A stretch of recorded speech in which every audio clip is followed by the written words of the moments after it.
आजकल प्रॉपर्टी का प्रोडक्शन उसके डिमांड से भी कहीं ज्यादा होने लगी है। इसलिए नेगोशिएशन का गुंजाइश रियल एस्टेट में बना ही रहता है। लेकिन आप हर जगह, हर प्रोजेक्ट में या हर बिल्डर में नेगोशिएशन नहीं करा सकते।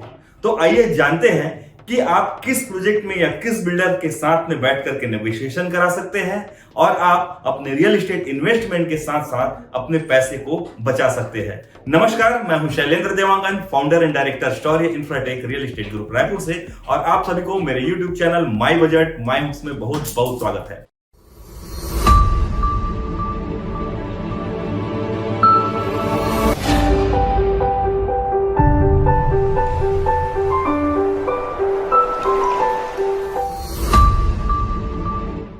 दोस्तों, मैं as a real estate consultant पिछले 13 वर्षों में 3000 लोगों को रियल एस्टेट की कंसल्टेंसी दे करके उनको बेहतरीन निवेश और उनको अच्छे आवास दिलाने में सहयोग किया हूं। और अब आपको भी मैं बताने वाला हूं वो छोटी छोटी टिप्स कि कैसे आप अपने रियल एस्टेट के निवेश को बेहतर बना सकते हैं और कैसे रियल एस्टेट से जुड़ी जानकारियों को आप पा सकते हैं।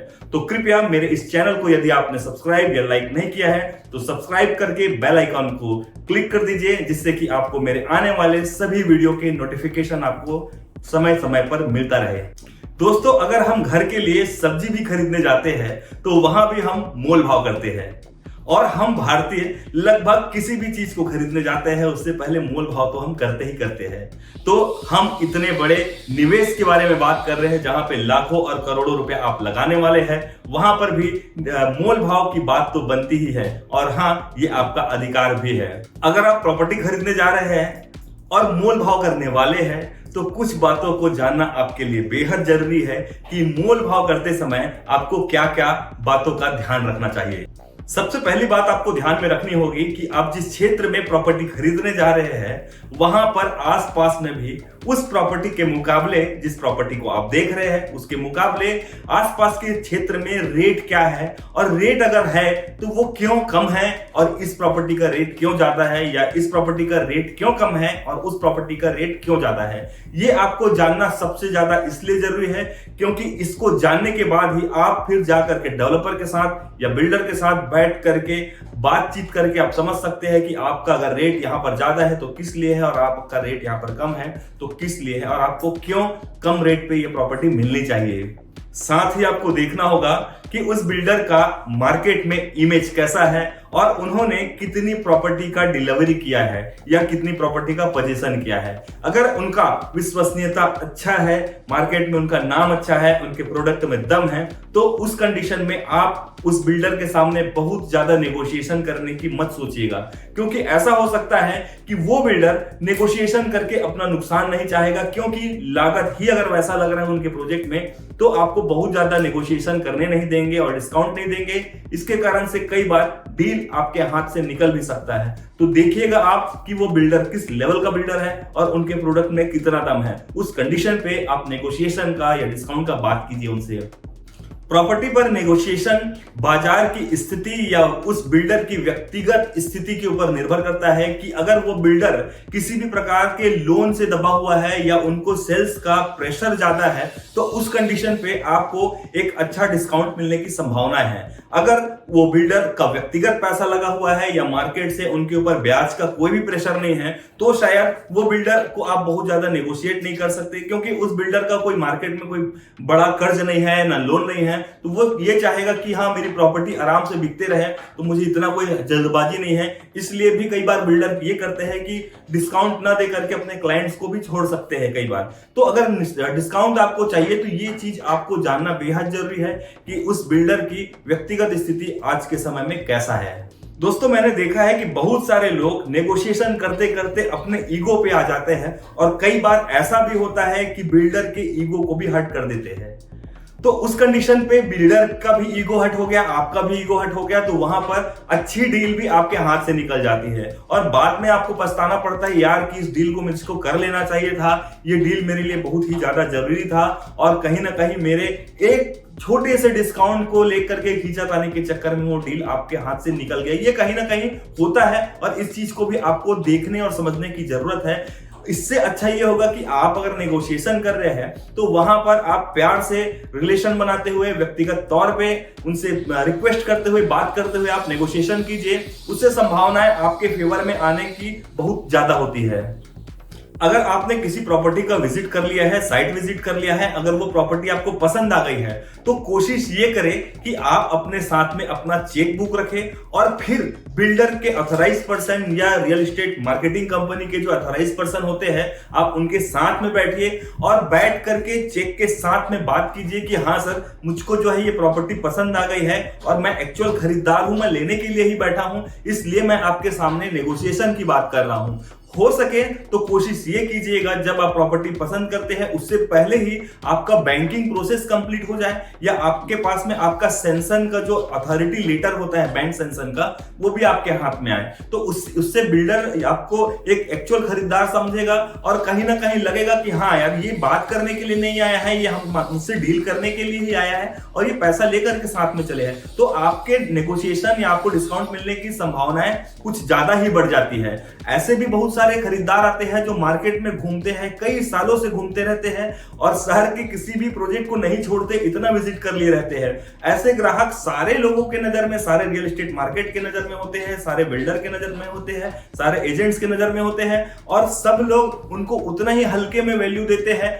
कहीं ये ना हो कि बिल्डर आपको भी उस लेवल के हल्के में सोचे, इसलिए आप चीजों को बहुत ही जेन्युइन तरीके से चेक लेकर के चले और उनके साथ में अथॉरिटी से बैठे कि मैं इस प्रॉपर्टी को खरीदने के लिए ही आया हूं। और ये आपके लिए सबसे बड़ा एक बोलना चाहिए सफलता का सूत्र हो सकता है आपके डिस्काउंट के लिए। अगला पॉइंट है, अगर आपको प्रॉपर्टी पसंद आ गई है तो आप कोशिश कीजिए कि अपने रिश्तेदार, अपने दोस्तों या आप जिस भी संस्था में काम कर रहे हैं वहां के लोगों को भी उस प्रॉपर्टी के बारे में बताएं। अगर आपको प्रॉपर्टी पसंद है तो उनको लोगों को, ज्यादा से ज्यादा लोगों को आप इन्वॉल्व करेंगे और ऐसा भी हो सकता है कि आपके साथ 5 या 10 लोग या 4 लोग या जितने भी लोग आपके साथ साथ प्रॉपर्टी लेने के लिए अगर तैयार होते हैं तो भी आप बिल्डर के साथ बैठ करके इस चीज को भी डिस्कस कीजिए कि सर, मेरे साथ में बहुत सारे लोग भी इन्वॉल्व हो रहे हैं, जिसका प्रॉपर सबूत होना चाहिए कि इतने लोग आपके साथ आने वाले हैं। तो आप वहां पर डिस्काउंट की बात करेंगे तो एक और अच्छा वैल्यू मिलता है कि बिल्डर को भी लगता है यार कि हाँ, मैं अगर आपको अगर प्रॉपर्टी बेच रहा हूं 20 लाख रुपए का और आपके साथ साथ मेरा अगर 1 करोड़ रुपए का प्रॉपर्टी अगर बिक जाता है तो कहीं ना कहीं उनका पर्सनल एफर्ट भी कम हो गया, उनके मार्केटिंग एक्सपेंसेस भी कम हो गए, उनके सेल्स के एक्सपेंसेस भी कम हो गए, उनके ब्रांडिंग एक्सपेंसेस भी बच गए।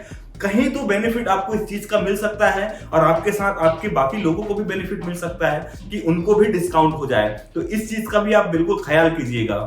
कभी भी आप डिस्काउंट की बात टेलीफोन पर ना करें, क्योंकि इससे आपकी खुद की क्रेडिबिलिटी कम होती है। बहुत सारे लोग होते हैं कि इधर भी विजिट कर लिए, उधर भी विजिट कर लिए, उनसे भी फोन में बात कर रहे हैं, उनसे भी फोन में बात कर रहे हैं और पता चलता है कि दोनों के दोनों एक ही कंपनी के लोग हैं या एक ही प्रोडक्ट बेचने वाले लोग हैं और आपस में मिल लिए, तब समझ आ गया कि यार ये काम का बंदा नहीं है, हर किसी से रेट के लिए ही बात कर रहे हैं। तो कोशिश ये करें साइट विजिट के बाद में आप जो ऑथराइज्ड पर्सन है कंपनी का, आप उनके सामने बैठिए और सामने बैठ करके आप अपने रेट को बताइए, अपने प्रॉब्लम्स को बताइए, अपने बजट के बारे में बताइए, उनसे बात कीजिए कि मुझको इस डिस्काउंट में अगर ये प्रॉपर्टी मिल जाए तो मैं इस प्रॉपर्टी को छोड़ूंगा नहीं, ये प्रॉपर्टी मुझे बहुत पसंद है। शायद ये करने से आपको बेनिफिट अच्छा मिल सकता है और आपकी वैल्यू कहीं ना कहीं बने रहेगी।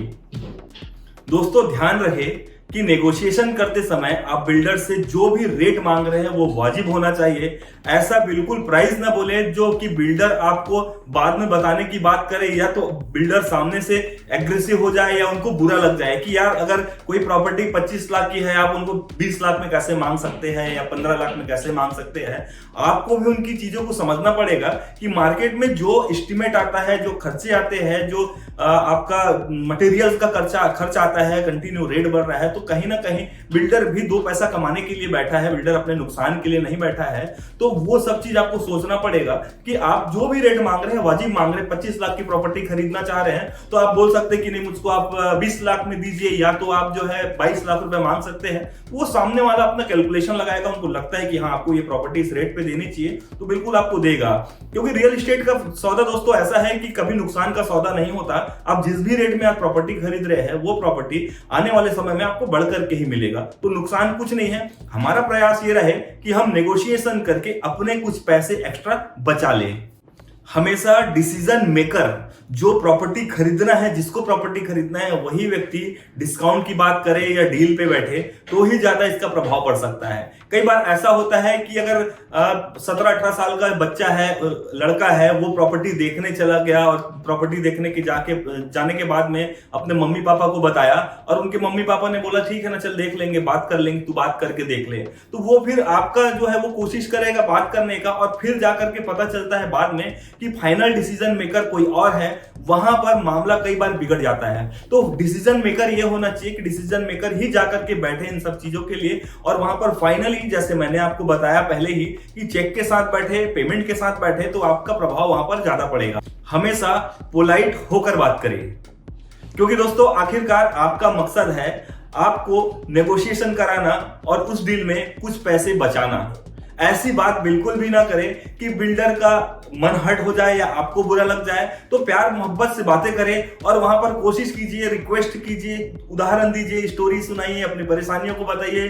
तो कहीं जाकर के अगर आपका बात बन जाता है तो अच्छी बात है, डील आप प्यार से आगे बढ़ा सकते हैं। अगर किसी कारण से आपका डील अगर वहां पर नहीं भी बनता है तो भी आप जो है उस डील को मुस्कुराते हुए छोड़ करके भी आगे बढ़ सकते हैं, क्योंकि दोस्तों रिलेशन से बढ़ करके दुनिया में कुछ भी नहीं है। पैसा ही हर चीज नहीं है। लोग पैसे के पीछे भागते हैं, पर पैसा बाय डिफॉल्ट सेकेंडरी चीज है। प्रायोरिटी तो होता है रिलेशन को आप मेंटेन करेंगे तो कहीं ना कहीं किसी ना किसी मोड़ पर एक दूसरे के काम भी आया जा सकता है। लेकिन एक बात आप हमेशा ध्यान में रखें कि अगर आपके परिवार को वो प्रॉपर्टी कंप्लीटली पसंद आ गया है, उस प्रॉपर्टी को छोड़ने का मन नहीं कर रहा है, तो 2-4 पैसे के लिए आप उस प्रॉपर्टी को ना छोड़ें। क्योंकि अगर उस प्रॉपर्टी को आप खरीद लेंगे और कहीं भी आपका बिल्डर के साथ रिलेशन एक अच्छे लेवल पे बन गया, तो आने वाले समय में कुछ ना कुछ तो आपको बेनिफिट हो ही जाएगा। चाहे आप सोसाइटी में रह रहे हैं उसका एक अलग बेनिफिट मिल जाए, चाहे आप बिल्डर के साथ में कुछ ना कुछ एक रेफरल तरीके से जनरेट करके आप अपनी इनकम भी जनरेट कर सकते हैं। इसलिए कभी भी आपको बिल्डर के साथ में ऐसा कोई भी बात नहीं करना है जिससे आपको आगे चल करके घाटा हो जाए। क्योंकि आप बहुत ज्यादा नेगोशिएशन करके, डिस्काउंट करके उस बिल्डर की प्रॉपर्टी खरीद के अपनी जीत साबित कर सकते हैं, लेकिन बाद में आपको बहुत सारे चीजों के लिए पछताना पड़ सकता है, क्योंकि आप सामने वाले का ईगो हर्ट कर रहे हैं। कभी किसी का ईगो हर्ट नहीं करना है आपको। इसलिए हमेशा आप रिलेशन को ज्यादा तवज्जो दीजिए। तो दोस्तों प्रॉपर्टी खरीदने के लिए बेसिक सा मैंने आपको बताया कि नेगोशिएशन किस किस तरीके से किया जा सकता है। हम प्रॉपर्टी खरीदने के बारे में ही बात कर रहे हैं। इसके अलावा कोई भी चीज खरीदने के लिए आप जाते हैं तो नेगोशिएशन एक ऐसा पार्ट है जो कहीं ना कहीं हमारे सामने आता ही है। तो नेगोशिएशन कराने के लिए जिस चीज को आपको बताया उसको ध्यानपूर्वक आप अनुसरण कीजिए, उसको लेकर के इंप्लीमेंट कीजिए और आप बताइए कि क्या आपको मेरा एडवाइस सुपर सक्सेस रहा या नहीं रहा, या इसमें और क्या चीज ऐड किया जा सकता था, ये सारा चीज बताइए। और इसके साथ साथ अगर छत्तीसगढ़ के किसी भी शहर में या रायपुर शहर में आपको किसी प्रॉपर्टी के बारे में जानकारी चाहिए, किसी प्रॉपर्टी के रेट के बारे में जानकारी चाहिए, या किसी प्रॉपर्टी के लिए कंसल्टेंसी चाहिए आपको, तो आप मुझको संपर्क कर सकते हैं। और साथ ही मेरे YouTube चैनल को आप सब्सक्राइब, लाइक और अधिक से अधिक लोगों को शेयर कीजिए, जिससे कि सभी लोगों का भला हो सके। इस चैनल में मैं बहुत सारे ऐसे टॉपिक्स लेकर के आपके सामने आ रहा हूं जो कि आप बहुत सारी चीजों को नहीं जानते हैं।